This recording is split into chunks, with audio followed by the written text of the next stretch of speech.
নমস্কার বন্ধুরা, পূর্ণিমার রান্নাঘরে আপনাদের সবাইকে স্বাগত। আজকে রান্না করছি এখানে পটল চিংড়ি। রেসিপিটা আপনাদের প্রথম থেকে দেখাতে পারলাম না। এদিকে হয়েছে কাতলা মাছ, বড়ি, আলু দিয়ে, পেঁপে দিয়ে ঝোল। আর এখানে হবে শামলা। এর জন্য শামলা কেটে ধুয়ে নিয়েছি। এদিকে চিংড়ি মাছ নুন মাখিয়ে রেখেছি, পেঁয়াজ কুচিয়ে নিয়েছি, শুকনো লঙ্কা রেডি করে রেখেছি। এটা পরে যখন বানাবো আপনাদের দেখাবো।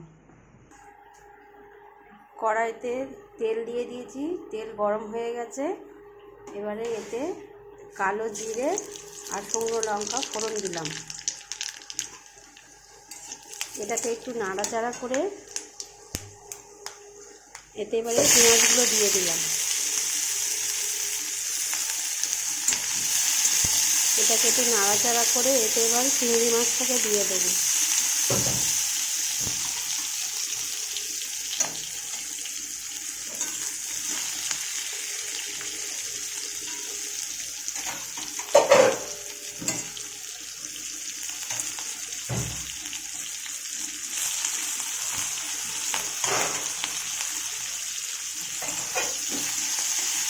এটাকে এবারে আস্তে আস্তে ভাজা করব।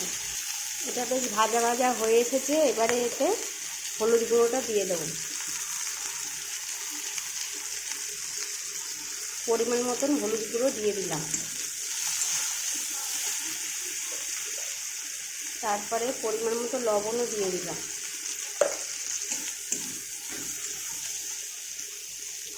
দিয়ে নাড়াচাড়া করে এবারে শামলাটাকে ঢেলে দেবো।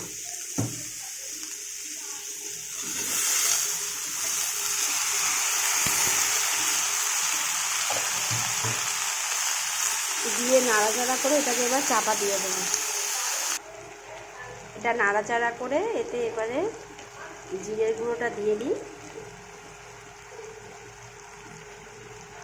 আর সামান্য একটু চিনি দেবো।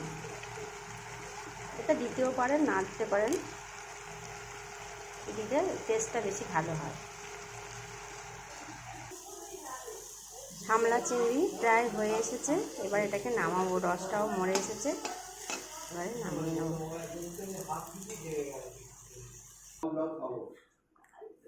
আজকেকার মেনু শামলা দিয়ে চিংড়ি, এটা রেডি হয়ে গেছে। এখানে এই কাতলা মাছ আর বড়ি, আলু, পেঁপের ঝোল। এখানে হয়েছে পটল চিংড়ি। আর এটা আমার যা দিয়ে গেছে একটু কচুরলতির তরকারি। আজকেকার মেনু এই দিয়েই খাওয়া হবে। যদি আপনাদের এই রান্নাগুলো ভালো লাগে তাহলে আমার চ্যানেলটাকে একটা লাইক দেবেন আর সাবস্ক্রাইব করবেন।